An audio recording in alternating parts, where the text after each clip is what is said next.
નહીં ચાલે. રમેશભાઈને તો જીતાડવાના છે અને લખી રાખો જીતવાના જ છે, પણ ક્રાંતિ કરવા માટે રોડ ઉપર પણ ઉતરવું પડશે. એ તમને કહેવા માટે આવ્યો છું. કોઈની તાકાત નથી કે રમેશભાઈને હરાવે, અને ચૂંટણી પતે ત્યાં સુધી જવાનો નથી. અહીંયા છું પલાઠી વાળી ગુજરાતમાં વિધાનસભાની પેટા ચૂંટણી વિસાવદર અને કડીમાં યોજાવાની છે. હવે વિસાવદરની સાથે સાથે કડીમાં પણ ત્રણેય ઉમેદવારો અને જેને પ્રભારીતા સોંપવામાં આવી છે એ ઉમેદવારો પણ હવે લડી લેવાના મૂડમાં છે. કડી વિધાનસભાની પેટા ચૂંટણીમાં જિગ્નેશ મેવાણીએ આમ આદમી પાર્ટી અને ભારતીય જનતા પાર્ટીને પડકાર ફેંક્યો છે. કોંગ્રેસ પાર્ટીનો પ્રચાર પૂરજોશમાં ચાલી રહ્યો છે. કડીના રોહિતવાસમાં જિગ્નેશ મેવાણીની જાહેર સભામાં હુંકાર. જિગ્નેશ મેવાણીએ ભાજપને આડે હાથ લીધા છે. રમેશભાઈ ચાવડાને જીતાડવા માટે કડીમાં જ મોરચો નાખીને હું બેસવાનો છું એવું જિગ્નેશ મેવાણીએ કહ્યું છે. ભાજપના લોકો કોંગ્રેસને હરાવવા માટે ધમપછાડા કરે તો પણ અમે પાછા નહીં પડીએ. ભાજપની સામે કોંગ્રેસ મજબૂતાઈથી લડશે અને જીતશે એવું જિગ્નેશ મેવાણી કહી રહ્યા છે. હવે જુઓ જિગ્નેશ મેવાણી પૂરજોશમાં આવીને પ્રચારમાં એ કડીના લોકોને શું કહી રહ્યા છે. નહીં ચાલે. રમેશભાઈને તો જીતાડવાના છે અને લખી રાખો જીતવાના જ છે, પણ ક્રાંતિ કરવા માટે રોડ ઉપર પણ ઉતરવું પડશે. એ તમને કહેવા માટે આવ્યો છું. પાછો મને એવું ફીલ થતું હોય ગાભા કાઢી નાખે એવો માણસ છે તો જ કહું. હું એમને એમ ના કહું, ખબર છે ને.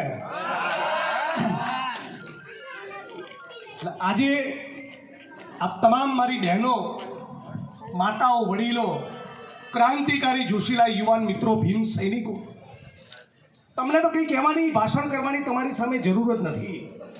અહીં તો ખુલશે એટલે ખબર જ છે. ઠકાઠક રમેશ ચાવડા, રમેશ ચાવડા, રમેશ ચાવડા, રમેશ ચાવડા.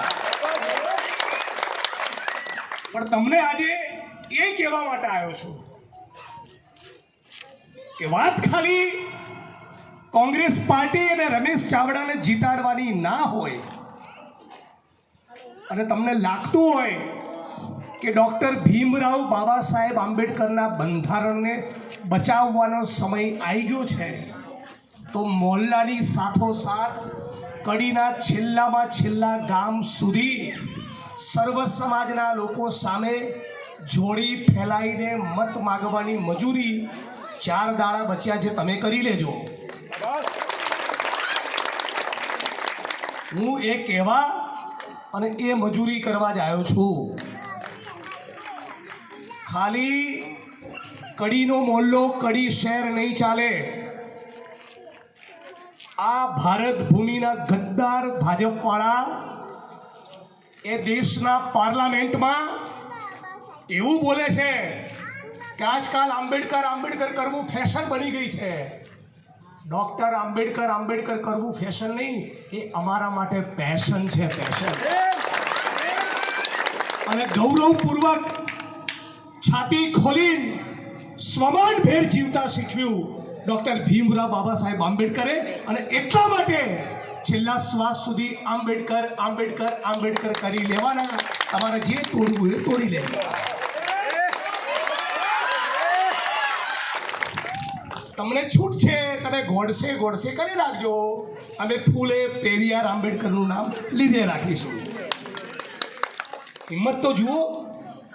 કદાચ ભારતની પાર્લામેન્ટ એ દુનિયાની પહેલી પાર્લામેન્ટ બની જેમાં દેશના બંધારણના ઘડવૈયાનું અપમાન થાય.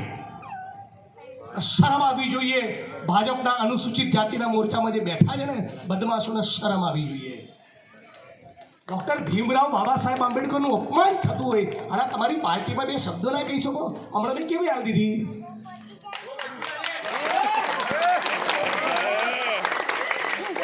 આપી જ દઉં બે. જિગ્નેશ મેવાણી નામ છે.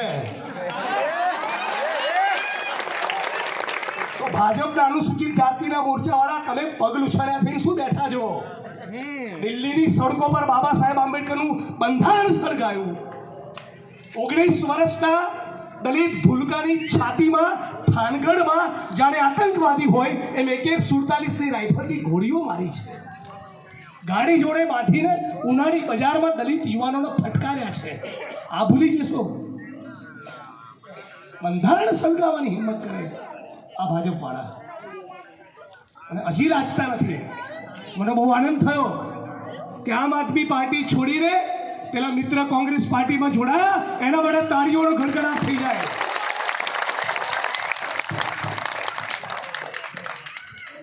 અને પેલું ગીત છે ને, તું જો નહીં તો તારો ફોટો પણ ચાલશે. મારો ફોટો લઈને ફરવાથી આપવાળાને કે ફાપવાળાને વોટ નહીં મળે, એવી સમજી લેજો. કોણ છે આપવાળા? હે, આખી જિંદગીમાં અરવિંદ કેજરીવાલથી લઈને આખી આમ આદમી પાર્ટીનો એક માણસ અત્યાચાર કન્યાયનો ભોગ બનેલા મુસલમાન, આદિવાસી, ઓબીસી કે દલિતોની સાથે 72 કલાક જીવનના બેઠો હોય તો તમે મને એનું નામ આપો. એક માણસ નહીં. એમણે દલિતોના, ઓબીસીના, આદિવાસીના, મુસ્લિમના, ગરીબોના આત્મસન્માન સાથે કોઈ લેવા દેવા નથી. એ તો આજ આવશે તમારો ભાઈ. એ બોટાદ હોય, ભાવનગર, અમરેલી, જુનાગઢ, ગીર સોમનાથ, સુરેન્દ્રનગર, પાટણ, બનાસકાંઠા, મહેસાણા, કચ્છ, ઉભરાતી ગટરમાં મૃત્યુ થયેલું હોય સફાઈ કામદારનું, કે હજારો એકર દલિતોની જમીન પર દબંગો ઘૂસેલા હોય, તમારો આ દીકરો જ જાય છે. કોઈ આ ફાફાડા જતા નથી. ખાલી પડેલા સરકારી પદોમાં ભરતી કરો. 20 વર્ષથી 40,000 કિલોમીટર લાંબી નર્મદાની કેનાલોનું નેટવર્ક બનતું નથી. પરીક્ષાના પેપર ફૂટી જાય. તમે જઈને ચેક કરો આપણી સરકારી ઓફિસમાં. આઉટસોર્સિંગના કોન્ટ્રાક્ટના જે કર્મચારી હશે એને લઘુત્તમ વેતન નથી મળતું. વિધવા બહેનોનું પેન્શન નથી મળતું. રાશનની દુકાનોમાં લાંબી લાંબી કતારો. તમે કયા ગરીબ માણસની વાત સાંભળો છો? ડૉક્ટર બાબા સાહેબ આંબેડકરના બંધારણમાં અમારો ભરોસો છે, અને એટલા માટે કોઈ દિવસ કાયદો હાથમાં લેતા નથી. સહન કરીએ છીએ પણ છતાં સંઘર્ષ કરીએ છીએ. આંદોલન માટે, રેલી માટે નીકળીએ તો ડૉક્ટર ભીમરાવ બાબા સાહેબ આંબેડકરનું બંધારણ હાથમાં લઈને નીકળે છે. કોઈ દિવસ કાયદો દલિતો હાથમાં લીધો નથી. એ અમારા સંસ્કાર છે. આજે આપ તમામ બહેનો અને માતાઓને ખાસ કહેવા માંગુ છું, આખા ગુજરાત, મારા દેશમાં મોંઘવારી ભયંકર એની ચરમસીમા ઉપર પહોંચી છે. પેટ્રોલ મોંઘું, ડીઝલ મોંઘું, તેલનો ડબ્બો મોંઘો, ગેસનો બાટલો મોંઘો, બાળકોનું ભણતર મોંઘું, ભાડા મોંઘા, દવાખાના પોસાય નહીં.